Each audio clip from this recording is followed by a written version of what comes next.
So, dude, I was on like social media the other day, and like I kind of follow like a lot of inspirational pages, just because like sometimes you need a little bit of motivation, and it kind of Mm-hmm. helps to see inspiration from here from time to time. Yeah.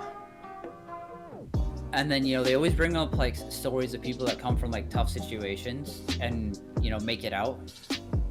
And it got me thinking. It's like about like fate and how people like try to say like, oh, I'm born into this like really tough situation. There's no way for me to get out of it. How do you feel about the fact that like people can make it out of it, but they feel like their fates are predetermined? Okay, so I mean, there's definitely like proof that like people can like make it out of it, right? Like make it out of like tough spots and like all that stuff.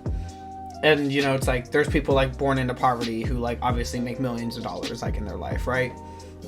But at the same time, like data and like studies show that like usually if you're born like in poverty, you will die in poverty. You know what I mean?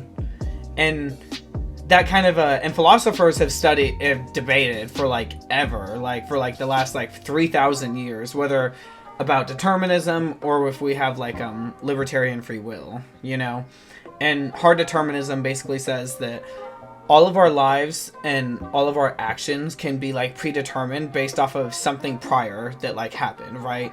Like if your mother and father were both alcoholics, then you're more than likely going to be an alcoholic. And then like X, Y, and Z is like going to like happen like in your life, like because of those pre-existing events, But then libertarian free will says that like no, like we have complete control over our actions and all of that. So it's like, I mean, that makes sense, but then when you look at it from like the standpoint of like, oh, if you're put into this environment, you're gonna grow to come out in the same way. Isn't that more of a choice though? Because people can choose a different path and make it out and do better. I mean, obviously, sometimes you're just gonna keep getting beat down more than other people. But I mean, there still is that possibility for you to make it out. See, you're like, the thing is like, yes, there is that like possibility, but a hard determinist would also argue that like that was already predetermined that you were going to make it out because your genetics, you had the gene that would give you the ability to overcome those circumstances, Like there's someone in your genetic pool already who like had overcome that or something. Like a hard determinist like firmly believes that like because you were put in this situation, it's already embedded in you that you would rise above the situation and try to like overcome it. Whereas like if someone said you had libertarian free will, they would say, "Go." What were you gonna ask? I was just gonna comment. I was gonna say, I feel like when you look at it like how life is though, I think there's more proof that we have free will than our lives are predetermined. I mean, what proof is that? The fact that we can make choices independent of other beings. But the way how you make those choices is what a determinist believes is already predetermined. It doesn't matter whether or not you have choices, it's the subsequential outcome that is predetermined.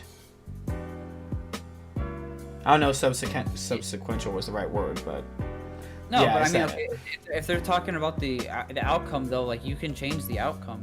It doesn't make sense for them. But all of your experiences, It doesn't make sense for it to be only one outcome because you can put people in the exact same situation, say exact same environment, and they'll come out a completely different way.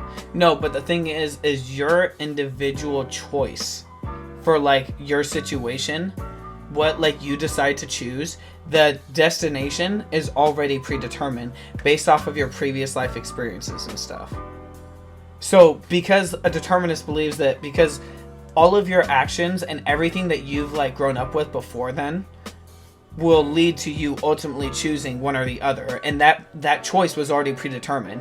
And neuroscience is kind of backing up this kind of belief because they've gotten to the point where they can study like our brains and what like happens when we're asked certain questions, when we're told to do certain things, and etc.